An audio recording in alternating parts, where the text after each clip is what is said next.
a maritime university in Delta State, and so the stakeholders, they have, taken time. The front pages of the newspapers is awash with appreciation for the president for that particular. Who is appreciating the president? Letter of gratitude to His Excellency President Bola Tinubu is Delta State. They're appreciating him. Let me tell you the name of the particular person, right? High Chief Dr. Government Owezide Ekpemukpolo, alias Tompolo. Yes. I wanted to get that. Oh, you wanted to know? Oh, but come on. It doesn't matter. He's appreciating the president on behalf of the entire He's always done that. State. Anything happens, he takes the front page of most of the newspapers. I guess he has the money to throw around, and it's good money for our people in the print media. Sorry? He's just thanking the president. Oh, you've done well. Let me take out the newspaper to appreciate you, so the whole world knows I really do appreciate you. So can't he? Okay, well, like I said, it's good money for our, our people in the print media. So we need to question again how a private citizen who has a very jumbo, very sweet government contract spends his money. He has a security contract, for securing some of our, oil installations and what have you. And, I think he gets about 4 billion every month for doing that. I don't know whether the money has increased. Yeah, so. I don't think so. If you have that kind of money, say you can throw it around easily. Okay, I'll just stop talking about this. I'll just move on from that. I just wanted to highlight that's what. You think that beef, and they beef the guy. I'll just move on from that. But literally I'm talking all the papers, including the ones that we're not analyzing. Actually, maybe the e-copies would help. Yeah, sure. Obviously. I mean, we have other stories that are necessary that has been highlighted. We'll talk about them as we move forward. Yeah. The top story for the Punch newspaper. We're kicking off with the Punch, by the way. The top story for the Punch newspaper. Tariff hike. Subscribers head for court as NCC talks deadlocked. The rider to that, NCC mum, as subscribers insist on reversal, demand 10% tariff increase. Now, we do have a deadline was given to the NCC and also the telecoms. But let me read the story so that we're able to put things into proper perspective. Nigerians are mounting a resolute challenge to the contentious 50% increase in call and data tariff, with telecom subscribers and advocacy groups escalating the matter to the courts following unsuccessful attempts to engage the Nigerian Communication Commission. Announced last week Monday, the tariff hike, marking the first adjustment in over a decade, has ignited widespread concern from critics like the Socio-Economic Rights and Accountability Project and the Nigeria Labour Congress. So, Fuad, apparently the subscribers, that's at least 157 million Nigerians actually use telecom service, and they had given the NCC and the telecoms till yesterday to reverse the tariff, or at least minimize it to 10%. Now, it's not that they didn't even get an opportunity to converse. The NCC said nothing to them. Even with that deadline, they did not approach them. They didn't say anything to them. They were very quiet about it. Nothing. All the information they got is the information that was put out, via media, the announcements, the interviews. But direct conversation with NATCOM, for example, the NCC did not necessarily say anything to them, even with the deadline. And so the deadline has elapsed. And so they're saying, well, since you decided not to talk to us, we'll at least consider a 10% hike as opposed to 50%. Today, we're going to go to the courts and challenge this. And not only that, the NLC is also trying to institute the court to get them to, there's a name they call it, an injunction to prevent the implementation of the 50% tariff hike. But do you think that the NCC should have at least engaged NATCOMs, even if they end up not reversing it, at least engage them to make them see reason as to why a reversal of the hike might be detrimental to the telecoms? Hello? Oh, I am so sorry about that. We'll get Fuad back on the line, okay? We're talking about the telecoms and the NCC and NATCOMs, and how NATCOMs has said, we've given you till Tuesday, which was yesterday, and if you do not respond to us, explain to us, or at least consider a reduction of the hike from 50% to 10%, we will explain any further. And so because of that, they're choosing to go to court today. So I'm asking Fuad the question, do you believe that with the deadline that was put forward by NATCOM, the NCC should have at least engaged NATCOM and not believe that they can rely on the information that they continue to put out through popular media? Fuad? Well, thank you so much, Sage. I don't know. I don't know whether the engagement would have changed anything. And by my own training, really, training and orientation, I really don't like to waste my time. If you understand what I'm saying. You don't just do something for the sake of doing it. You probably have to check your chances of even making any impact on whatever advocacy you want to push forward. I told you I've been issued that this association of telecom subscribers, I never knew there was an association anyway. But for the first time, I'm told that there's an association of telecoms subscribers, which means that look, they are practically representing every telecom subscriber out there in Nigeria. And so the question is, I'm saying, one, these are private business owners, right? Yes, of course, fair pricing and all of those things also have to be in the conversation, despite being a private concern, most of the operations and all of that. But what led to this? Those are the questions. You see, I'm not saying the association does not have a right to go to court, challenge this and all of that. But the reality is that, look, this was a day that was bound to come. And it's not just going to be the telecoms. We probably have to now have a physician to fight everything. But the foundation for what we are seeing in the telecom sector had already been there. Fuel prices going through the roof, operational costs going through the roof, energy costs. Look, we see the master of these telecoms operators. I'm not a player. I'm not even an investor. So it's not as if I'm speaking for them. But it's a common sense issue, see. So that we're not just wasting time. Even the Minister of Finance, in his recent comments, has said that, look, the 50% is justified. If you look at how look, don't we discuss inflationary trends here? So, with all of the things we've discussed about the realities of the economy we have today, how then can we expect the telecom sector to be completely immune to those economic indices? It's just sheer hypocrisy. And like I said, I'm sorry, I'm not saying people should not question some of these things, but I'm not trying to practically waste my time on something I know is not going to eventually lead to anything. I'm not trained like that, I'm sorry. The reality of the situation we have now is that these things are going to come. So it means that Young Consumers Association of Nigeria too, we have to question or Rice Consumers Association. It's just going to be chaotic. The foundation has been there, been issued, and that was why I also questioned the hypocrisy of the Nigeria Labour Congress. The leaders were alive. They were here in the country. They did nothing about it. They kept blowing hot air, parking without biting. Petrol moved from 195 naira per litre to over 1,000 naira. Energy cost, ban A, ban kinikon, started. Electricity tariff went through the roof. And here you are. They are also saying, no, it's unjustifiable for the telecoms operators to increase their tariff by 50%.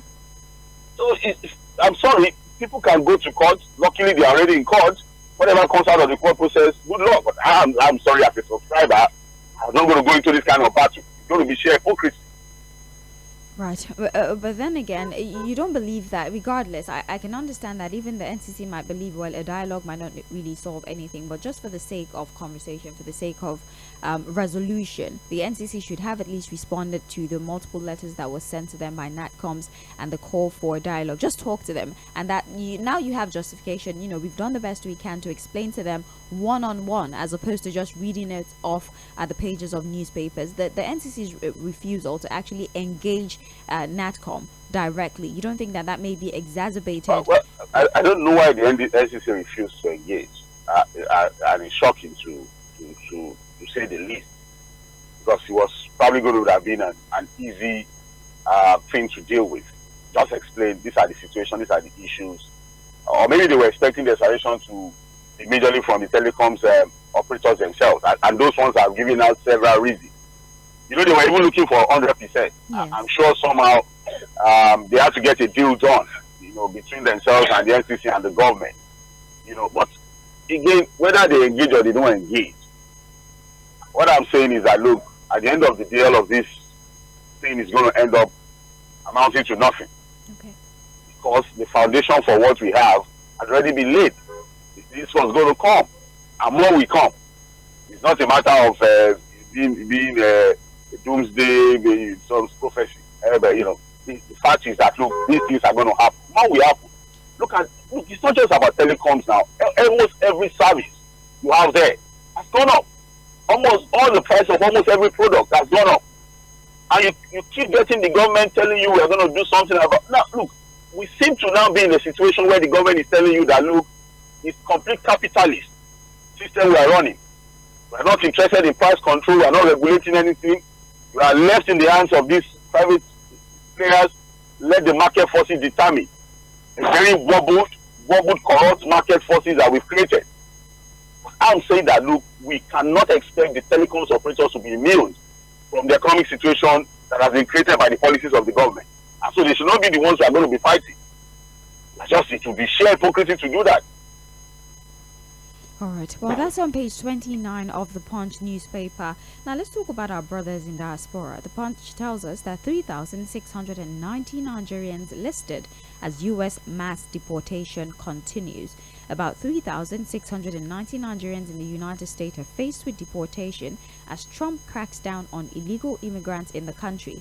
In a document compiled by the U.S. Immigration and Custom Enforcement and Removal Operations and cited by correspondent on Tuesday, the agency revealed that the data is broken down by nationality and number of people faced with deportation. It also clarified that as of November 24, 2024, there are about 1,445,549 non-citizens on ICE's non-detained docket with final removal orders. Well, the report goes on further to tell us about other countries like Mexico, El Salvador, amongst others. So they have a list of individuals that would most likely face a deportation. And as you know, Fuad, only a few days ago, we had individuals that were sent back to Colombia, although the president had initially resisted, saying send them back, but send them back with dignity. And then Trump, of course, threatened a tariff hike, which forced the hand of Colombia's President Petro to accept it. Okay, it's fine, just hand them over. It's okay. And now Nigerians and Africans basically might be next on that particular list. So we might see about 3,000 of our brothers and sisters return back to the country. Fuad, I want you to comment on that first, and then we'll have a brief conversation about Trump and his tariff and how he's also using that, to arm twist other countries to do his bidding. But comment on this first of all. Well, here's a man that has hit the ground running, basically implementing and fulfilling the promises he made to the electorate, the United States electorate, to give him a second term in office. Because again, there's nothing he's doing now that he didn't say during the campaign. See, it's a different scenario from what we have. The things the man is doing, he said everything during the campaign. He didn't hide anything. He told you what he'll do. He said it from day one. I'm going to start this mass deportation, take them back. And that's what he's doing. And so there was no deceit.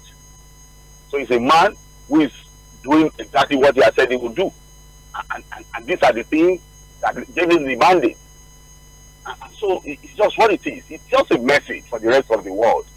Sage, let leaders all over the world understand that there cannot be any other place like home. And a big message. Look at what happened with the Colombian situation. Say, what was the president of Colombia saying? Now look, we're not saying you should not bring back our people, but bring them back with some form of dignity. Say some of them were blindfolded, some of them were handcuffed. You know what it means to deport people in military aircraft? It's only terrorists, hardened criminals, people of low life, people that are deported in that manner. But for you to deport people who, immigrants who have been trying to sort out their documentation, they've not been able to do that in military aircraft. And that was why the Colombian president was like, you can't do this. Yes, we are not saying you should not bring them back, but do it in some form of dignity. These guys are not criminal. Immigration is something that exists all over the world. And who even says that, look, immigration is a crime?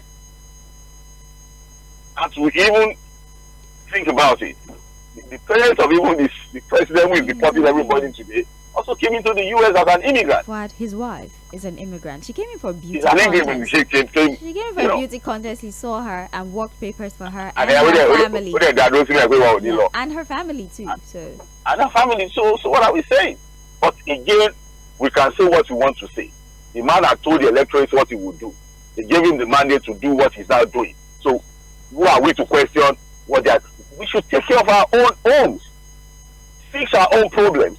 I know, like I was telling you the last time, there are people of some nations of the world who are not even bothered by what Trump is doing. I'm telling you, they've been able to solve their own problems. They've developed their own country, fix the problem of infrastructure, taking care of corruption, ensure that their leaders are accountable to the people, ensure that, look, they've created a system of government that ensures that the resources of the people are used for the people. There are nations of the world, if Trump is letting deport the whole world, they don't bother, they don't care. But we are going to, look, our own is going to be worse. We can't do shit. Sorry for using that word. We can't do nothing. We can't do nothing. Because at the end of the day, we become too vulnerable to be able to stand whatever is going to come if he begins to deport our people in that manner. Our leaders, do you know some of the things they've done? Do you know some of the information that the US has got on some of the so-called leaders we have today in power? And you think they'll be able to say anything? I'm going to keep quiet and allow the people to face their own problems.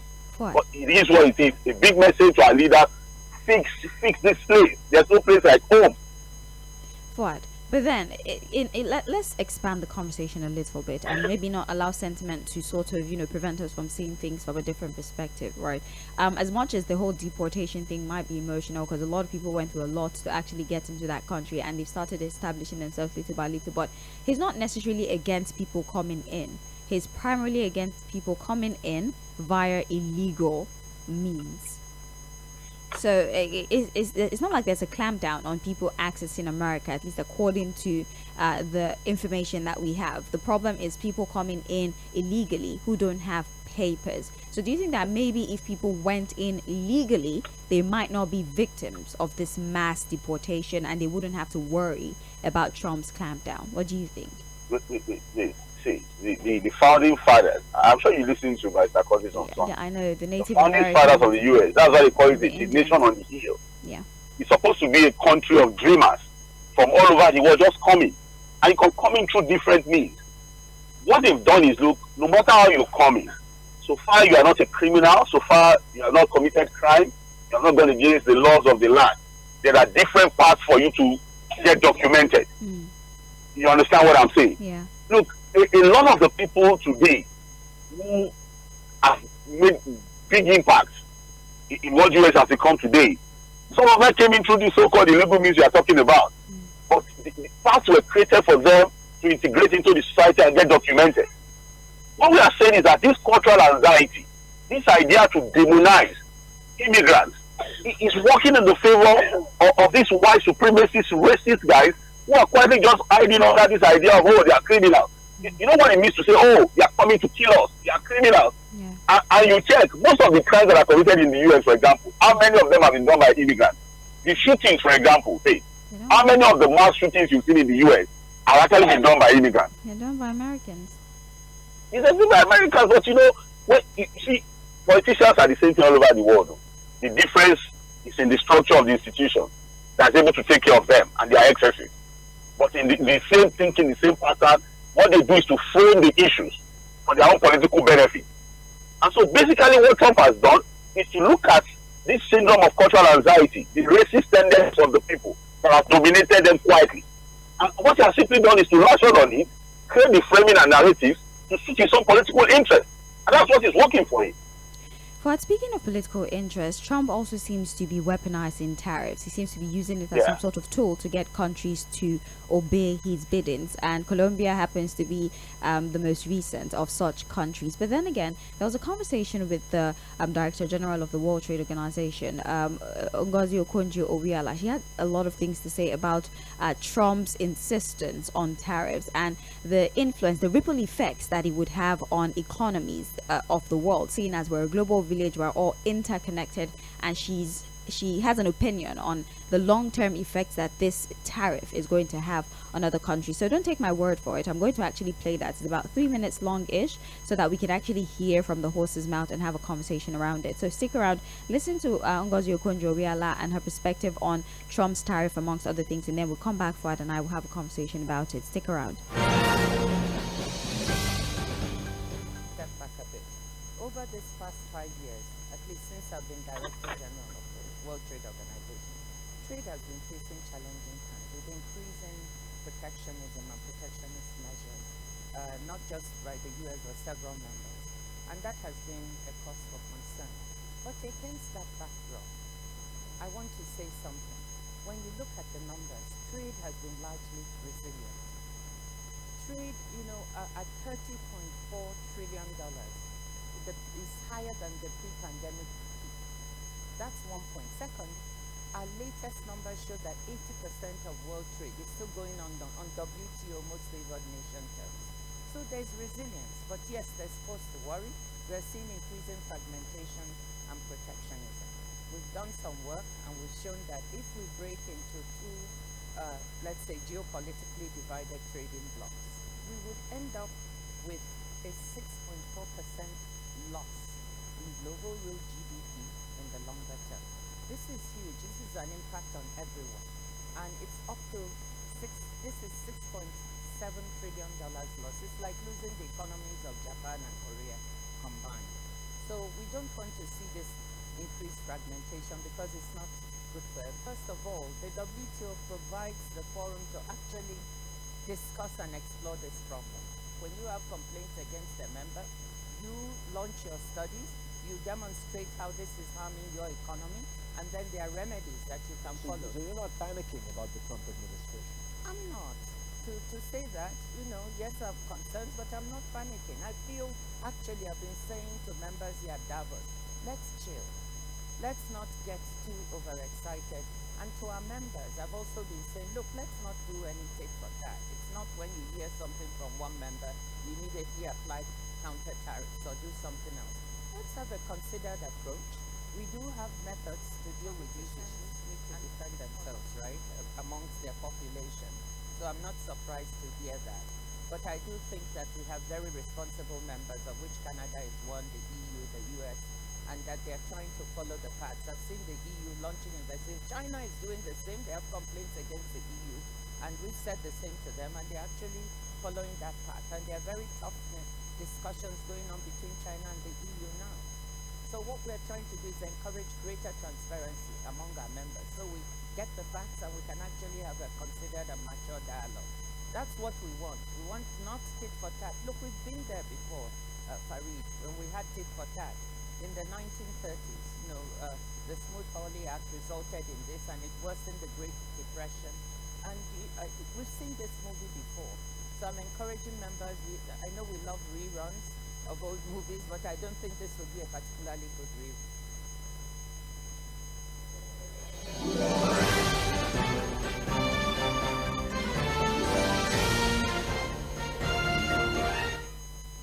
Welcome back. That was Ngozi Okonjo-Iweala, Director General of the World Trade Organization. She was asked questions about the implementation of this tariffs across board and the effect it would have. And she's also warning specifically about a tit for tat, the fact that America threatens with tariff, China is also threatening with tariff increase, amongst other things. And if we do this, where countries, multilateral relations would be affected, it would affect the entire world. And she highlighted the Smoot-Hawley tariff, or the Hawley-Smoot tariff of 1930, where America decided to raise the U.S. tariffs on over 20,000 imported goods. And she spoke about how this sort of affected or influenced and exacerbated the Great Depression that was experienced at that time. Fuad, this is an intelligent woman telling us to be very careful. Although she's not panicky, but she has concerns that if we continue like this, where Trump raises tariff and then there's a counter tariff by another country, we see retaliation, that the entire trade, the entire system of trade in the world,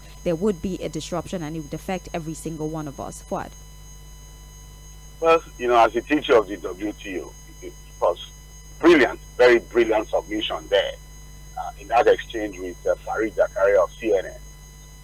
I think it was at the Davos summit. As the DG of the World Trade Organization, they expect that this will be her position. She doesn't want that level of disruption again in world trade. So what she's doing basically is calling for calm. Let's remain calm. Don't let us retaliate. And of course, she's going to be, be politically correct. What she probably wanted to say was that, look, don't fight a bully with bully. Allow him do what he wants to do. He's going to get tired eventually. You understand? Because basically what you're saying from Donald Trump is to bully others to submission.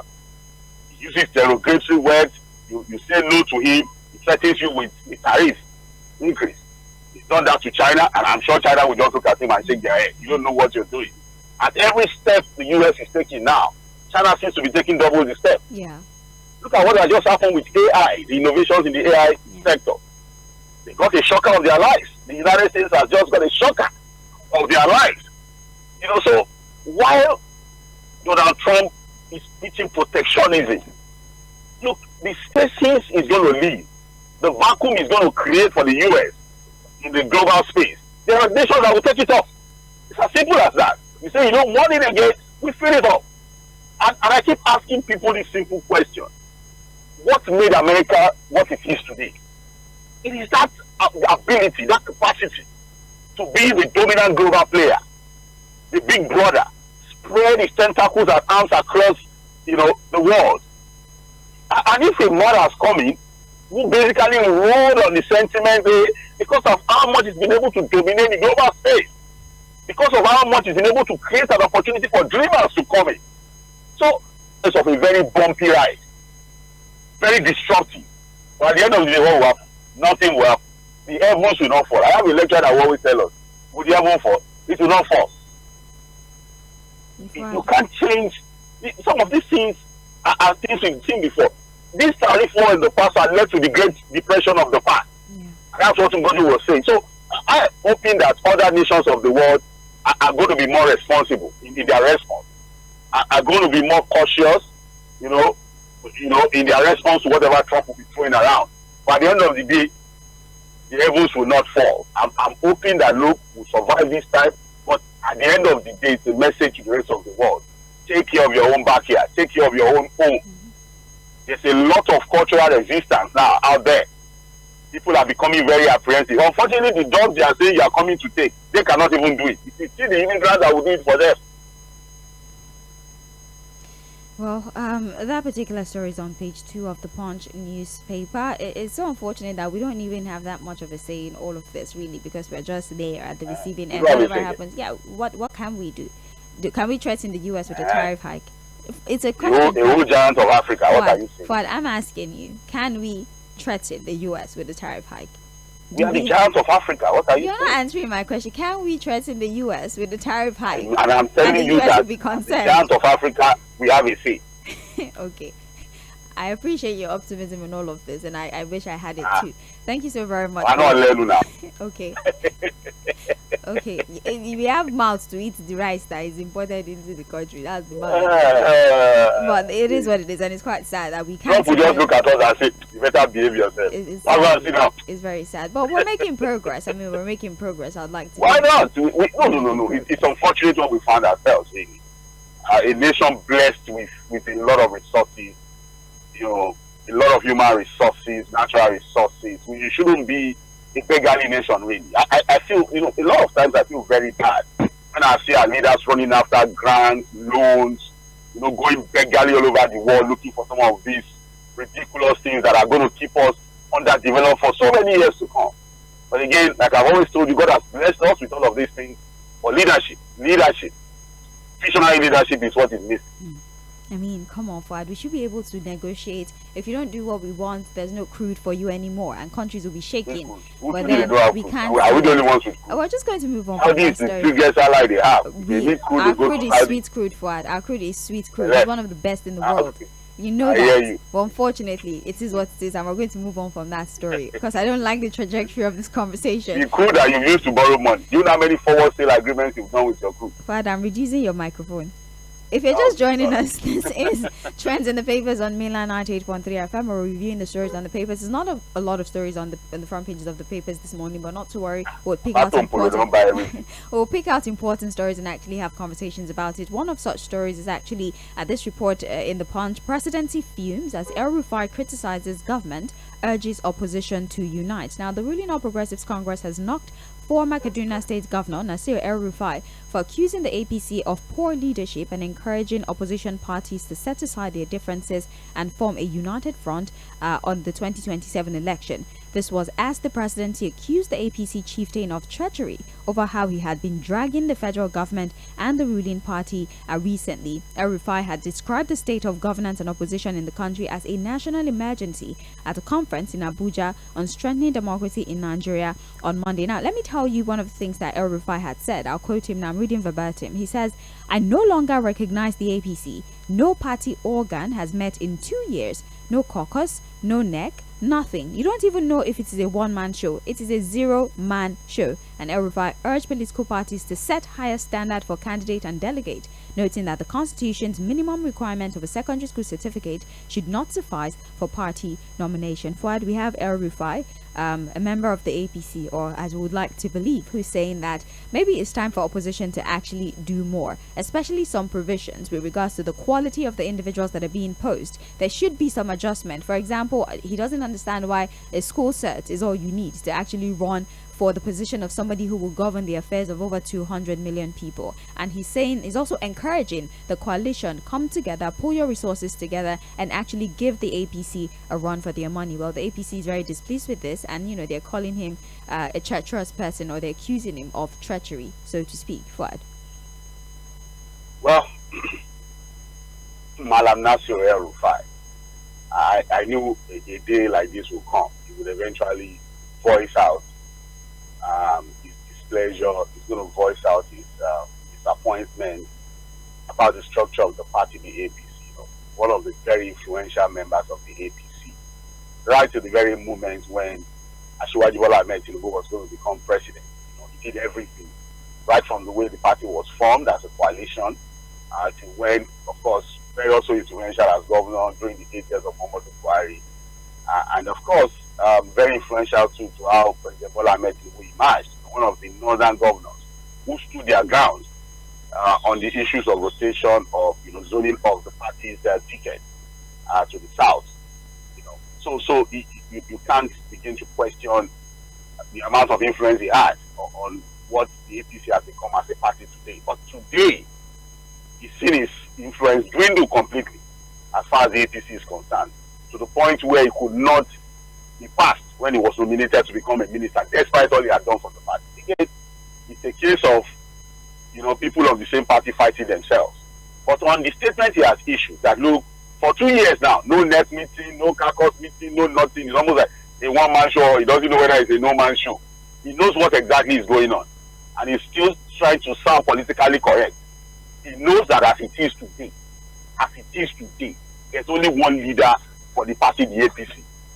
You know the leader, say? Who is the leader? Tell us now. You want me to say it? El-Rufai did not tell you, but you want me to tell you. Yes. El-Rufai, who knows? Who was dancing around the issue?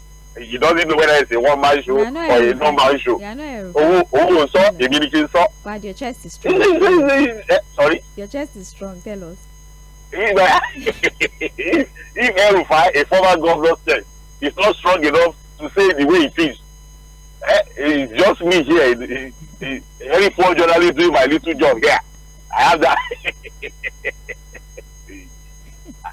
It is further. So El-Rufai knows exactly what has happened to the APC and what will continue to happen to the party, so long as it's the structure they are running. The thing I find disturbing in this El-Rufai statement is the fact that, look, he's still saying that he doesn't have a plan to leave the APC. He's still a committed member of the APC. But the same man is telling the opposition to gather themselves to take over power. It's giving Wike. It's giving APC's Wike. In a way. Wike vibes. Yes, it's giving Wike's vibes in a way. But he has more decorum, he is more, he has more finesse to his own way of doing things. You don't understand. The man is telling you that. See, remember, what does that tell you, say? Is that rhetorical? It's a question. It's not rhetorical. I want you to answer it. I will not be answering such questions.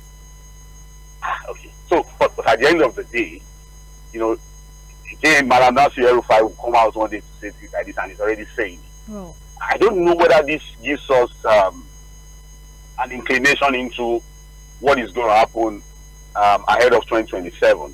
As expected, the people of the APC have started again. I don't know whether the information managers, the people they call themselves spokespersons of the party, think that the job is for them to be an attack dog, to react to everything everybody says. I don't know whether they understand information management has to do. Somebody must not say anything against the party that we must not respond to. Sometimes silence is golden. You don't have to respond to everything. And at the end of the day, their response even creates more problem for the party than solve anything. Now he's a treacherous man. Daniel Bwala, for example, is saying that, oh, if he had been appointed as minister or as a member of the cabinet, would he be saying what he's saying today? Okay, how does that address the concerns that have been raised by Rufai now? You don't understand. You see, sometimes when I see the way these people do these things, trust me, that they are overrated or that access to money. Where's the problem coming from? The man that said that the party gave reason why there's a problem in the party, why he's having concerns about the running of the party. No meeting, no nothing, no caucus meeting, no net meeting, everything is just like a one-man show or a no-man show. He had address that to, oh, why are you talking? Say if you're a minister, would you say what you are saying? How does that address the issue? You understand? Yeah. And these are guys that have been appointed, highly placed to do the job, and look at the kind of job they are doing. Or maybe that's the way they have been told to do the job. And if you don't have anything reasonable to say to conferences like people, you be quiet. Nobody can misquote silence now. Say. Right. But again, I'm not a party member, so maybe I don't understand politics. Well, maybe I should keep quiet. Well, there you have it. An APC chieftain, a very, very important member of the APC, is telling us that, well, all is not necessarily well within the APC. He's dissatisfied with the methods with which they are making decision and ruling the country. And amongst other things, he's encouraging opposition party to brace up, do better, form coalitions, come together, pull your resources together, and actually, do something about the APC and, be a strong contender moving forward. And of course the APC, they're very, very unhappy with that. Well, that's that about that story. There's another headline here actually on the front page of the papers. I don't know if you'd like to speak on it, but you were broke, Wike bankrolled your election, Dogara tells Bauchi governor. Former Speaker of the House of Representatives Yakubu Dogara has expressed surprise at the Bauchi State Governor Bola Mohammed's verbal attack on the Minister of the Federal Capital Territory Nyesom Wike. According to Dogara, Mohammed's attack on Wike is surprising because Wike financed Mohammed's campaign to become governor. And in a long statement on Tuesday, Dogara said he and the others supporting Mohammed to become governor were shocked that despite being a former minister, he had no money to fund his governorship bid. Do you want to comment very briefly? I mean, Dogara is not ashamed. They show you see the problem. You see the quality of people we have that have been ruling us. You see what I keep questioning, the quality of people. And he's not ashamed to say that. All the things these people would always do some of these things. But okay, this information now, what does he see? What is he trying to achieve with what he has said now? That look, Bala Mohammed being the former minister of the FCTO, he could not bankroll his governorship, so he had to go to Wike. So is Dogara telling us that the money Wike gives to Bala Mohammed is his personal money? And he's not ashamed to say it. The same way they were not also ashamed to tell us that they bought one for everybody. And we're going to continue like that. And these are leaders that you expect should have some level of, orientation. That's why I say that if after 25 years of running this democracy, this is what we are still dealing with, then we are going nowhere. See, if after 25 years, the battle of wits, everything that was done by people to push back the military, and that eventually we got this democracy, after people have died, after people have been brutalized by the military, thrown into jail, all manner of things happen, and 25 years down the line, for someone that is a former speaker, he's telling us that, why are you fighting this person? He paid for your governorship. See, let's just. I'm sorry, where we are and where we are going, I don't know. These are democracy. These are the people that are still in the corridors of power, that are still in power, that are still going to continue to rule us. We are not going anywhere. I'm sorry. Nowhere. We are going nowhere. Well, that particular report is actually on page 14 of the Punch newspaper. This is still trends in the papers on Mainland 98.3 FM. We're pulling out stories from the Punch newspaper to have analysis on it as we're trying to sort of create a foundation for a lot of conversations and sort of just discuss what's going on within the political scene as reported by So we should cry because funded Bala Mohammed's governorship ambition. Imagine, with his personal money. He's saying don't bite the fingers that fed you. You know, you shouldn't say anything. Which finger? Don't criticize the person who gave you money. So what should we do with that information? That's his defense. If he's not ashamed to even say it out. That's his own defense. Instead of talking about the issues that have been raised, they talk about the personality. I think that's like a pattern that we've seen. And so the money involved now, is Rich's personal money? That he used to fund. You know what it means to run a governorship election? And how much would have been involved? It would have been nice for the guy to tell us the figure now. So that we can also know that one. He didn't give us specifics, just said he should have told us. Since he was there when the man was frustrating for weekend.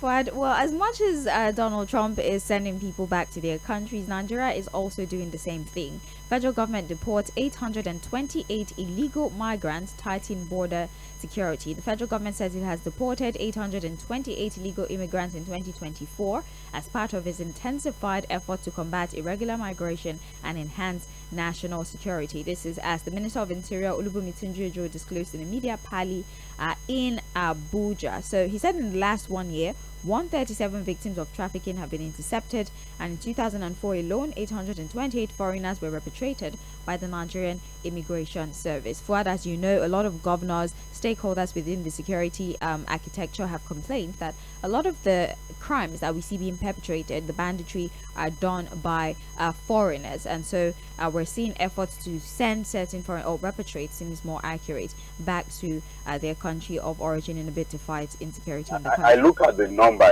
it's so insignificant.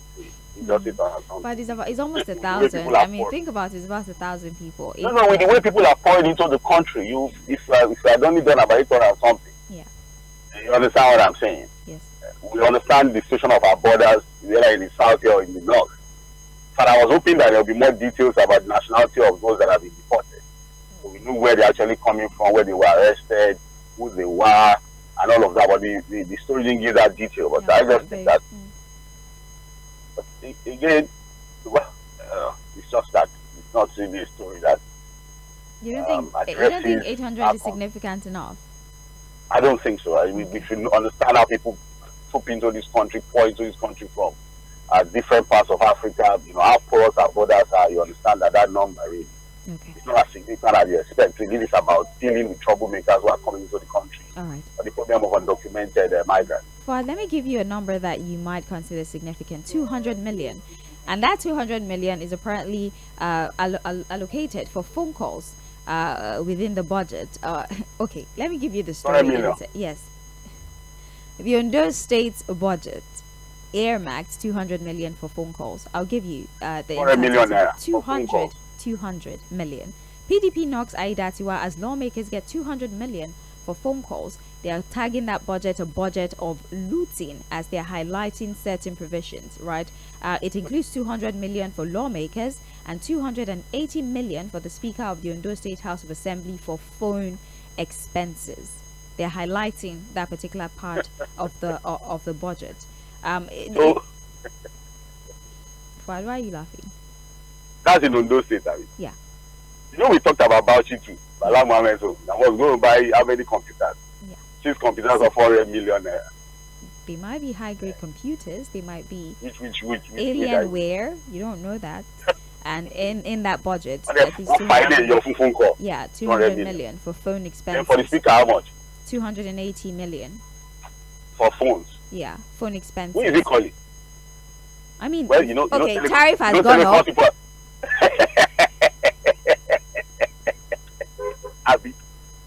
They make also, they don't leave their phones. Yeah. I mean, they don't really say anything at their state house meetings anyway, so they go and talk about it on the phone. And do you know what a 200 million, if judiciously spent, can do, for example, on a primary health center somewhere in Ondo State? Communication is important, but what are they saying? So they need to talk. What are they saying?